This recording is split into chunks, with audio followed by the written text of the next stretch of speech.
Nous sommes avec le maire de Beauharnois qui a fait une annonce lors du dernier conseil municipal concernant la hausse de taxes. C'est ça, c'est une question qui me brûle les lèvres. Pourquoi, comment est-ce qu'on justifie une hausse de 15 pour les citoyens?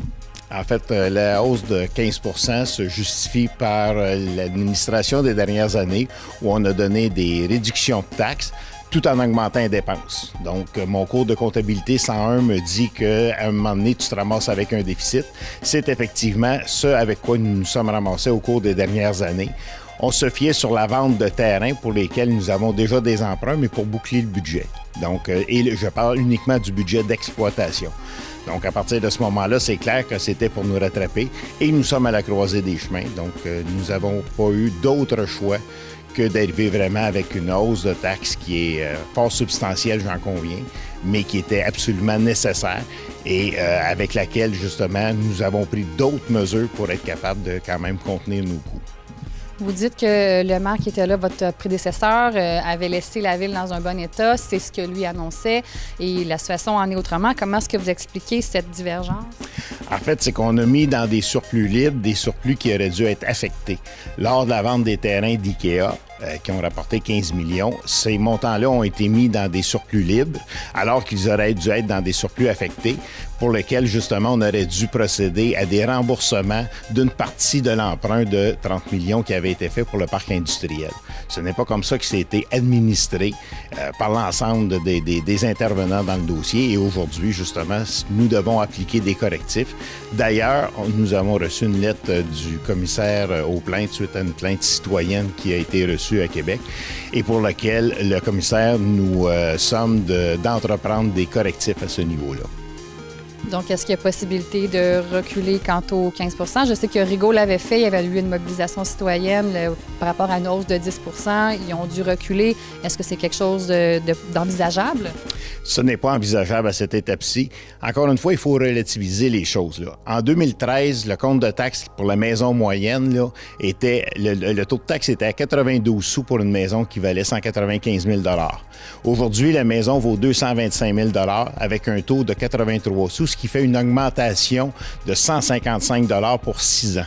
Donc, c'est 26 $ par année, dans le fond, que les gens auraient dû payer régulièrement et qui ne nous auraient pas amenés dans une situation aussi difficile. La situation est toujours difficile, je ne m'en cache pas, mais au moins avec ça, nous allons être capables de prendre des mesures pour finir de corriger la situation. Mais il faut remettre les choses dans leur juste perspective. On parle de 155 $ depuis 2013, donc 26 $ par année. Je pense que c'est tout à fait décent.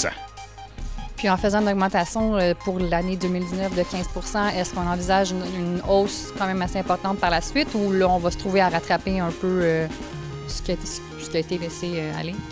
Écoutez, on n'a pas fini de prendre des mesures de redressement. Ce que je trouve le plus triste à l'intérieur de nos mesures de redressement, c'est que nous avons dû procéder à des mises à pied.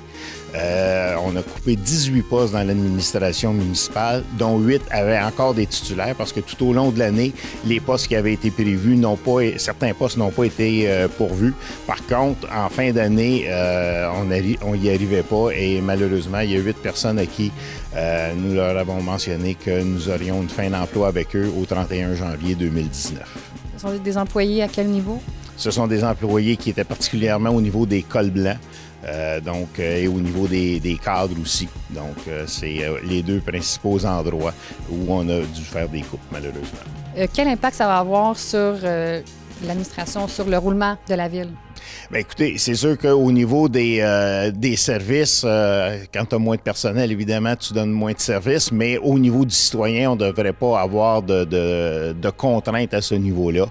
C'est pour ça qu'au niveau des travaux publics, entre autres, on n'a pas coupé de postes à ce niveau-là comme tel. Il y a 2 postes qui étaient devenus vacants que nous ne comblerons pas, mais on n'a pas effectué d'autres coupures à l'intérieur de ce service-là parce que c'est directement avec le citoyen à ce moment-là qu'on intervient. Puis, c'est quoi votre opinion sur le fait que les familles sont peut-être moins attirées à emménager ici? C'est quelque chose qui circule beaucoup sur les réseaux sociaux. Votre opinion, c'est quoi par rapport à ça? Bien, justement, on avait fait l'exercice avant d'arriver à ce constat-là. On avait fait l'exercice où on avait pris les villes avoisinantes et des villes comparables dans la région. Nous étions au niveau de la taxation sur 10 villes. Nous étions les 2e meilleurs marchés Maintenant, avec cette hausse-là, nous sommes les troisièmes. Donc, il faut encore une fois là, remettre les choses dans leur juste perspective. Là. Je comprends que 15 là, même moi, là, je suis absolument pas satisfait d'une telle chose, mais il fallait absolument qu'on soit capable de donner un coup de barre pour se ramener.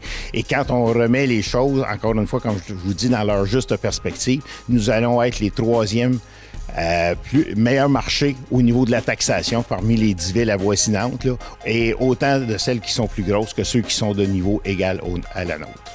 Donc, pour 2019, on repart à 9. Votre objectif, ce serait quoi, finalement? Bien, écoutez, l'objectif, c'est de compléter je vais l'appeler redressement, là, j'aime pas le mot, mais il faut quand même compléter ce redressement-là. C'est sûr un autre terme que j'aime pas, c'est l'austérité, mais c'est sûr que nous allons être avec un régime d'austérité au niveau de l'ensemble de nos dépenses, au niveau des suivis que nous allons exercer en 2019. Les suivis vont être très, très rigoureux à ce niveau-là pour s'assurer qu'on soit capable de ramener les choses dans leur meilleure perspective possible. Tantôt, vous avez mentionné, bien évidemment, est-ce que ça fait fuir les gens? Je vous ai dit qu'on devenait les troisièmes meilleurs marchés sur les comparables. Je pense pas qu'au contraire, puis même quand on regarde même notre taxation industrielle, où on est en deçà de tout ce qu'il y a un peu partout dans la région. Donc, il n'y a pas de fuite à y avoir à ce niveau-là. Les investisseurs, quand ils comparent les choses, ils les comparent dans leur ensemble et non pas juste avec un grand titre de journal.